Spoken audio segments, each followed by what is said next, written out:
viewers, I have with me this afternoon Reverend Samuel Adai, and I'm going to have a chat with him.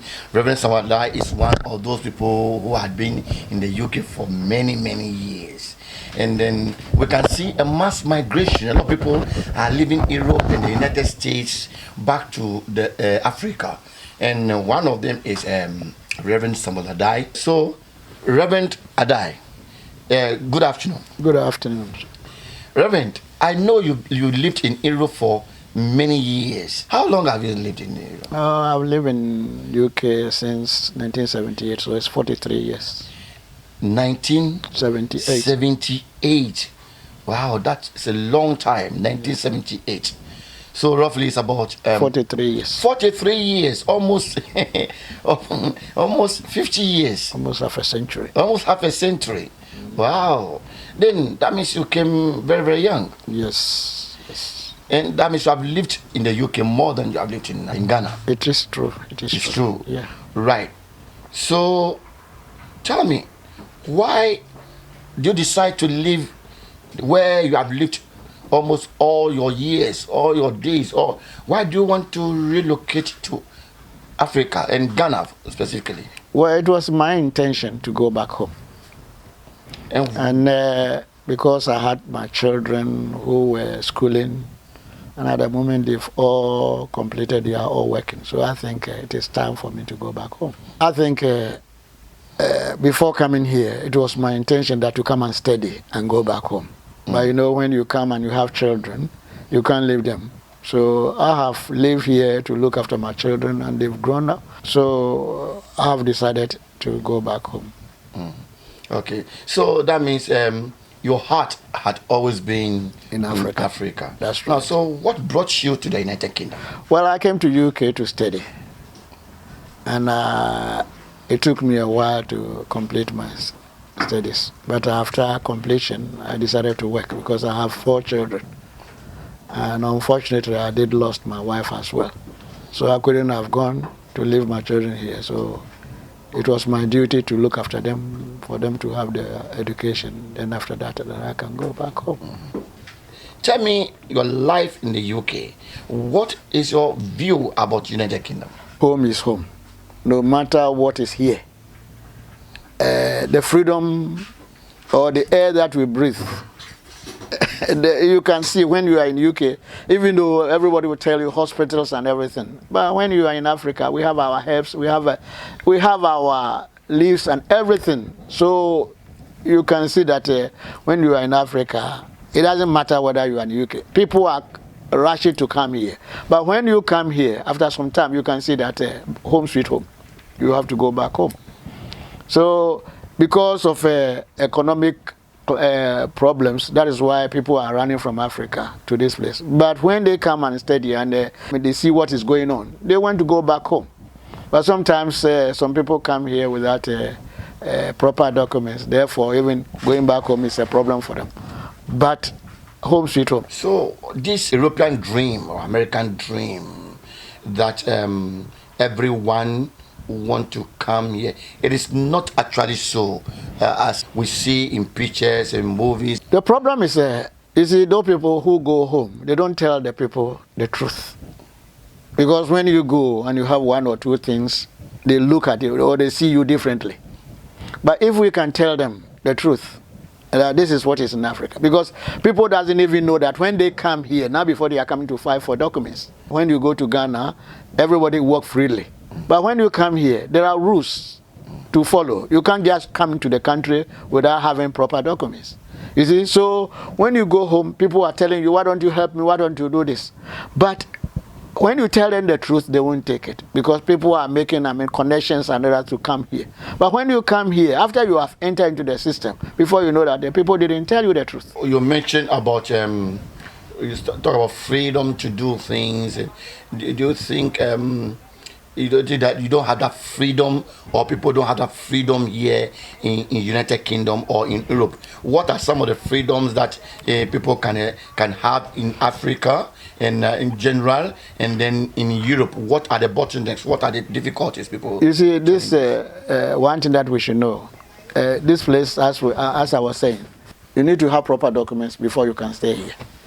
In Africa, from Ghana, if you're from Ghana and you go to Nigeria, no, you have no restriction because you are within your people.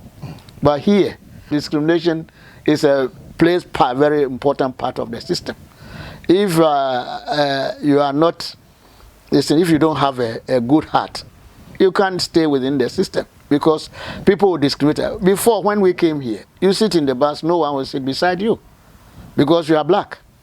You see, now because the system is changing, that is why you can mix with people. Even in your workplace, people try to, they laugh with you, they do everything with you. But within themselves, you are nobody to them. They don't regard you as a human being. You see, but at the moment, things are beginning to change. I came to study. It wasn't my intention to live here for all these years. But after you have some children, you can see that you don't want to leave them and go home. Because I came to study as a procurement assistant. So when I even got a job, which I could have gone. But I can't leave my children here while my wife is not also around.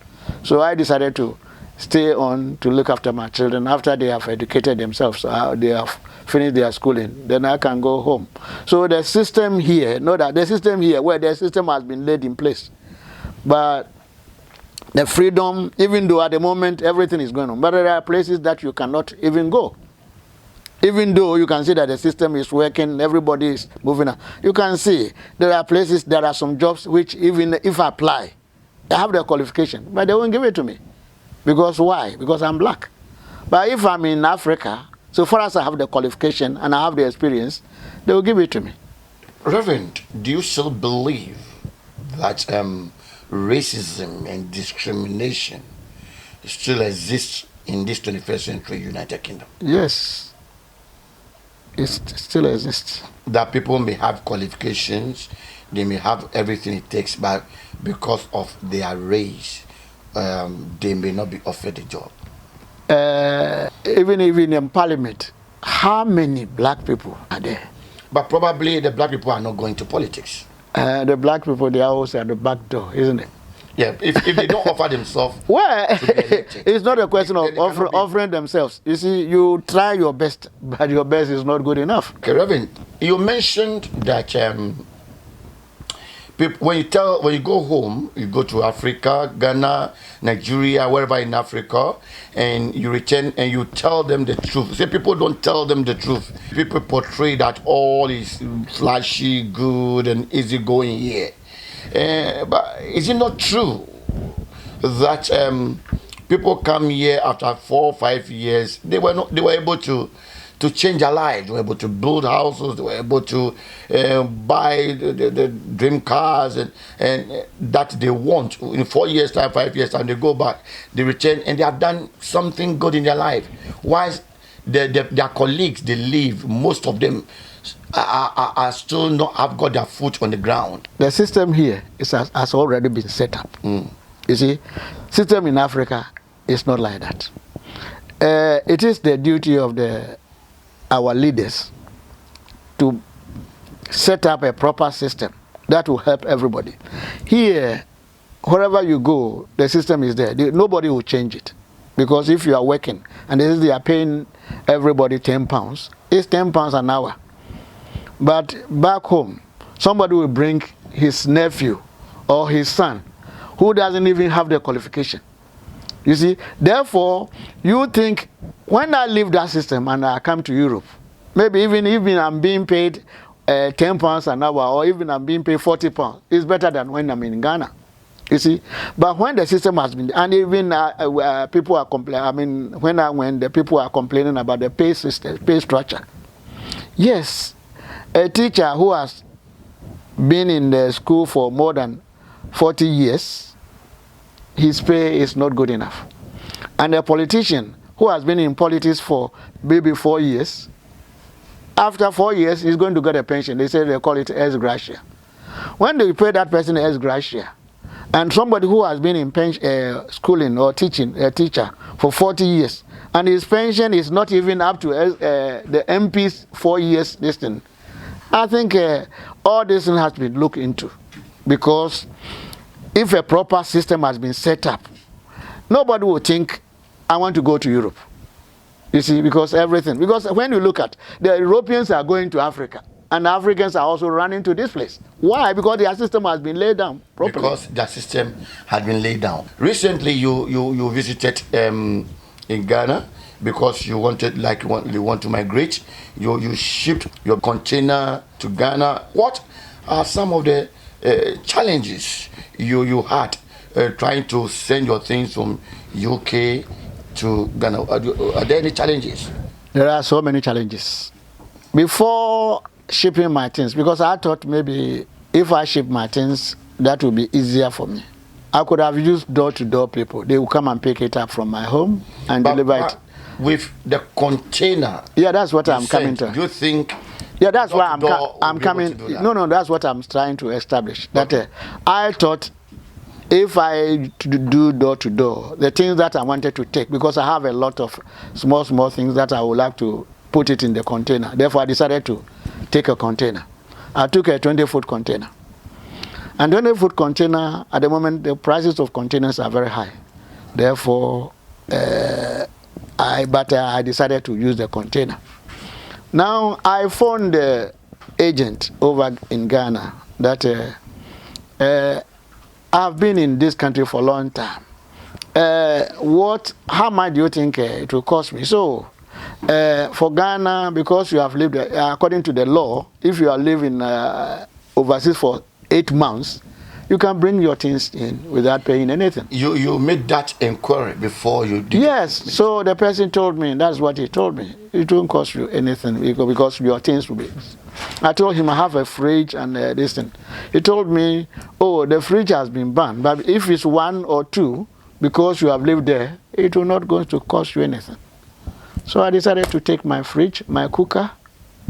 When I got to Ghana, the things were different. What is different in Ghana? The difference in Ghana was the fridge, my own fridge, which I have bought here, I've used about 3 years, and I'm taking it home. They are going to charge me $360 because they've banned fridges. $360 for each fridge? For the double fridge, and the freezer is going to cost $250. Which means if I had left the fridge here and I went to Ghana to buy a fridge, $360 converted into Ghana cedis, maybe I could have bought another fridge over in Ghana. In other words, you inquired, they didn't give you... Yeah, well, the person told me I can, because I've lived here for this thing. If the fridge is 1 or 2, I will be exempted. Because it's my own fridge, which I bought, a new fridge. I can't throw it away and go to Ghana and buy a new one. So I made this inquiry, and I was told you can, if it's 1 or 2, there's no problem. That's why I sent it.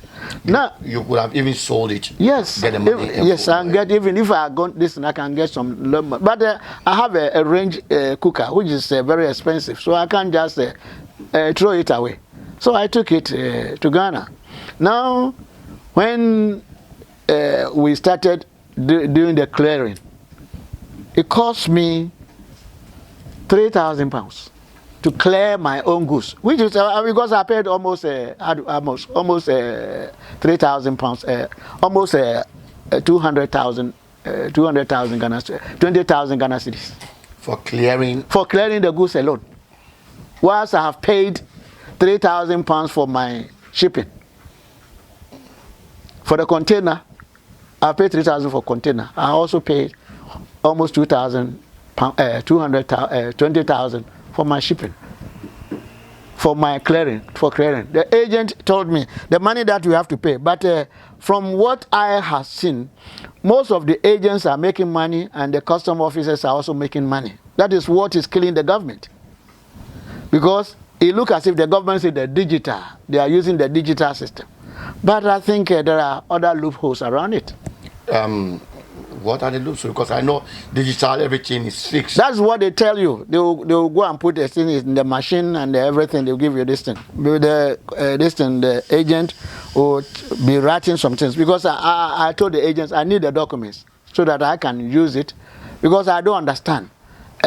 Originally, they said we have to pay about 4,000 4,000 Ghana cedis. But the money around, you have to pay this, you have to pay that, you have to pay this. So I told the agent, I need all the receipts, because if I've paid 15,000 for this thing, and you have collected another 2,000 from me, which means 17. Now, all the expenses that I have made, and even taking we have taken cleared the goods, and we are taking it to this thing, also cost me 1,300. So almost 2,000, 20,000 Ghana cedis to clear my things after I've paid 3,000 pounds. So in all, I've paid almost 6,000, 5,000 to 5,500 to 6,000. That's quite a lot of. If I have taken door to door, it won't cost me that much. If let's say I'll pay 3,000 pounds, and that 3,000 pounds, everything, I will not hire a truck from the harbour to my house, but the things will be delivered to my house without paying anything, because I've paid everything here. You see, but I can see that people are making themselves rich rather than the government. How do they make themselves rich? Yeah, because I was standing at listen, I went to the harbour, we were there. Somebody came and looked at it. He said, everything has to come out. We have to take everything from the container, according to them. When it goes to you put it in the system, and there's a red mark, which means there's something that they need to see. I don't know what that red thing is. So somebody came and said things should come down. We started, they have boys there. They started to bring the things from the container. They opened the container, they brought them. Some of them was brought down. And later on, they said, okay, it's all right. The man went there. The agent went there. We stayed there. He told us to be there by 7 o'clock. So by 7:30 we were at the harbour, but we left there almost 7 o'clock in the night. You see, and I don't know what they are doing there. I don't know, because the system. Because I know in this country, if there's anything, within 4 hours you finish everything. But there we have stayed there. If you're sitting down for nothing, you're wasting time. Because and what is very important, African, we don't take time to be very, very important. We don't, our time used in Africa, because here, time is money. But Africa, time is wasted without knowing what to do with it. But here, time is money. That is why I say the system here has been laid properly. And if our leaders who are also, they have studied in UK, America, all of, the system in Europe has been laid down already. So if they want to govern, then they have to lay down a policy that will help the people. Because the youth, whatever they do is what they are going to follow. We say corruption. Corruption is in Africa. Here, UK, there's corruption as well.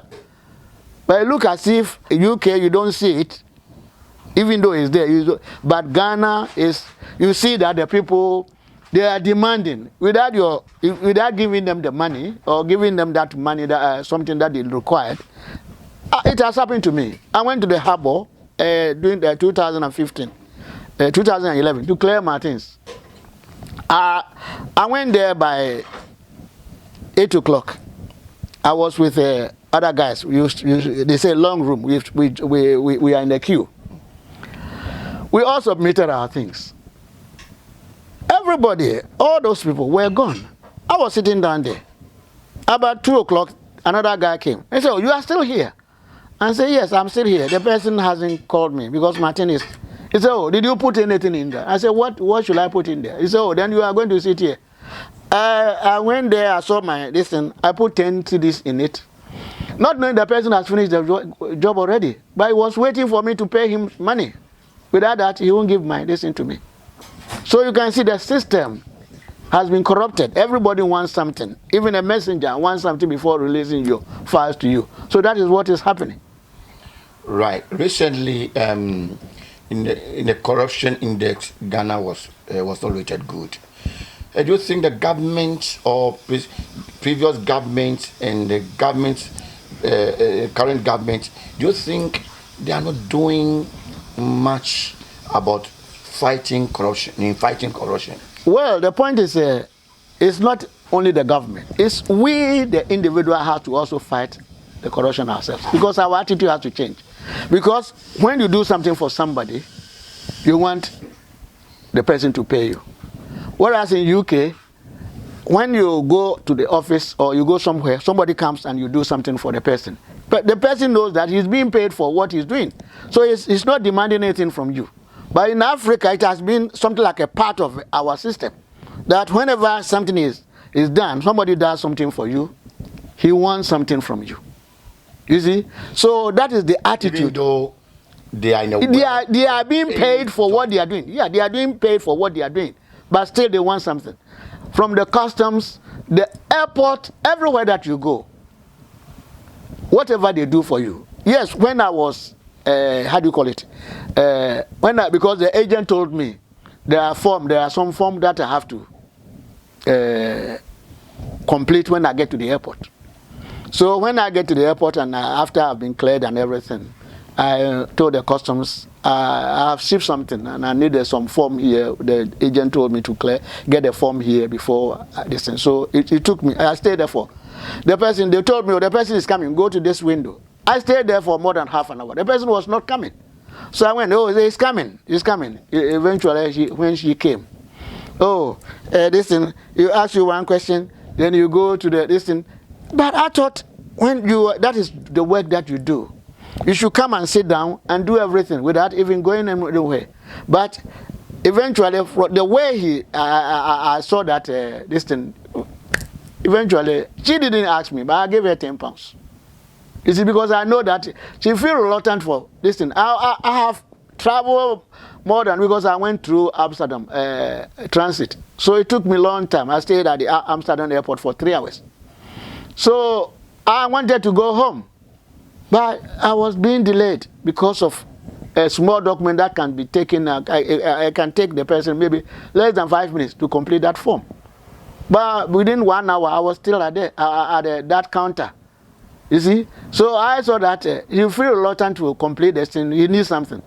After I've given her the £10, oh, thank you, God bless you, God bless. You see? So they don't want to do anything with that money. Whatever they do, they want a return.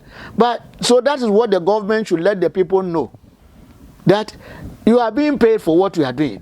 And you see, it looks as if the government is not harsh on the people.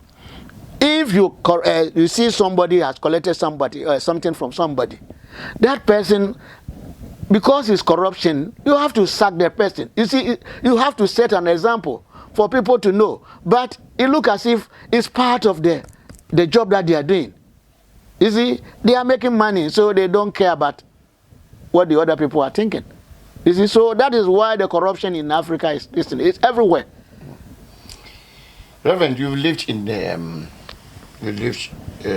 United Kingdom or Europe per se for almost half a century, and you are just here to finalize few things and then return. Yeah. With the way you passionately talk about the corruption, do you think it's something that you can cope with? Yes. A friend who has left earlier, who has been there for some time now, told me, Uncle Sam, if you want to come and live in Ghana, then you have to accept their system. The corruption will not get out of their system. So you have to accept that there's corruption in the country. Otherwise, because everywhere you go, whatever you are buying, somebody wants something from you. So I have known that that is the system. Yeah, so I have to. So yeah. I'll try my best not to fall into that. But you really fell into it when you went to collect your things. It's like, if you don't do it, you are not moving forward. Yes. So the system actually transforms you. It grabs you, and you have to. You have no choice. Obey. You have no choice. You have no choice. Yes. So it's very difficult. Now, I'm going to ask two final things. The first one is about the corruption. Corruption. I know you mentioned that the government should take drastic measures to check on corruption. Do you think the special prosecutor who was appointed by the government to look into the area of corruption in the country, do you think is doing much? Is it being effective? For that, I don't know much about the special prosecution's duty. But the point is, from what I've heard on from YouTube, a lot of how do you call it, cases has been lining up for court. So maybe he's doing his work. But the point is, you see, a drastic measure needs to be taken from the police, because a policeman, if a policeman wants a promotion, he has to pay for it. So it's in the police, it's in the army, it's in everywhere. The corruption is in everywhere. So the government needs to take measures. I know things are difficult.